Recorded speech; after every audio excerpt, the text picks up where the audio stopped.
What's up, guys? Back with another episode, and this time I'm going to break down and give you my picks for UFC Fight Night 237 in Mexico City. The first fight on the main card is between Chris Duncan and Manuel Torres.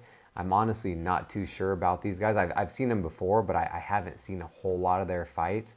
So just kind of looking at the lines, Chris Duncan is a plus 100 and Manuel Torres is a minus 120. So just based off the lines, I'm going to lean towards Manuel Torres at a minus 120 getting the job done, and he is also from Mexico. All right, the second fight on the card is between Sam Hughes and Yasmin. And Sam Hughes is a plus 350 underdog. Yasmin is a minus 475 favorite. Yasmin is a dominant striker, and she's got some knockout power. I want to say she has 7 knockouts out of her 11 fights.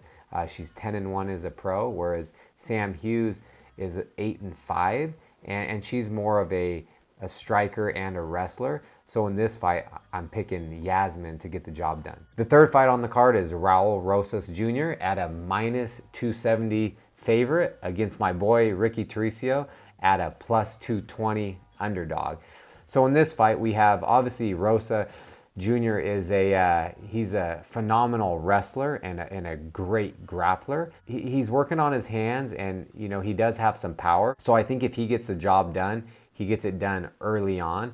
But my boy Ricky, he's a dog. He won the Ultimate Fighter. He's a great mixed martial artist, and the longer the fight goes, he's going to be in your face the entire time. He's never going to quit, and he's going to keep on going until he gets his hand raised. So in this fight, I'm picking the dog. I'm going with my boy Ricky Turicio to get the job done. I think he gets a finish in the later rounds, or he pulls out a decision. All right, the fourth fight on the card is Francisco Prado versus Daniel. Francisco is a plus 215 underdog. He's a powerful striker, very well-rounded. If you look at his resume, he has 6 finishes by submission, 6 finishes by knockout, so he can end the fight anyway. He's 12-1 as a professional, whereas Daniel is a minus 265 favorite. Long, tall fighter. He's really well-rounded with several knockouts and submissions. I know he's going to stay at bay, try to keep his range. This is an intriguing matchup just because it's a shorter, stockier guy where he's going to have to put himself into danger to work inside and land those explosive punches and look for the finish or get him down to the ground, whereas Daniel needs to stay at bay. So even though Daniel is a huge favorite at a minus 265, I'm going with the underdog on this one. I'm going with Francisco Prado. All right, so in the co-main event, a fight that I'm looking forward to most is Brian Ortega versus Yair Rodriguez. Ortega is a underdog in this. I think he's a plus 140, whereas Yair is a minus 170 favorite.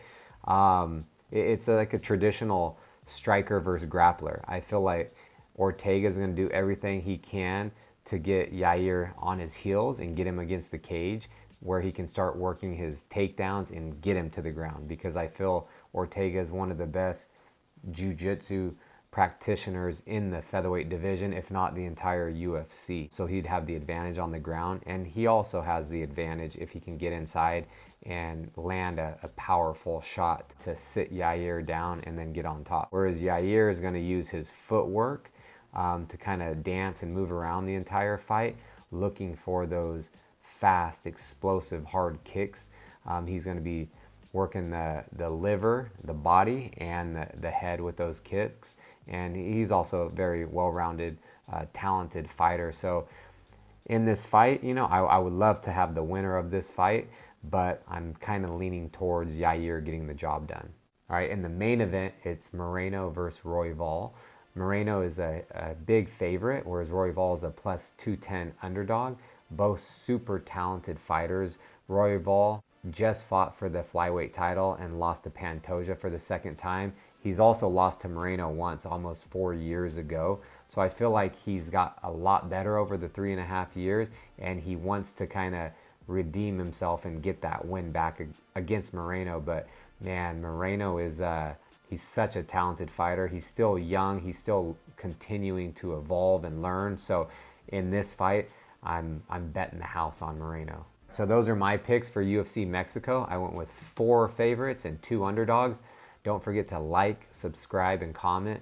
Let me know who you guys are going with this weekend, and we'll catch you on the next one.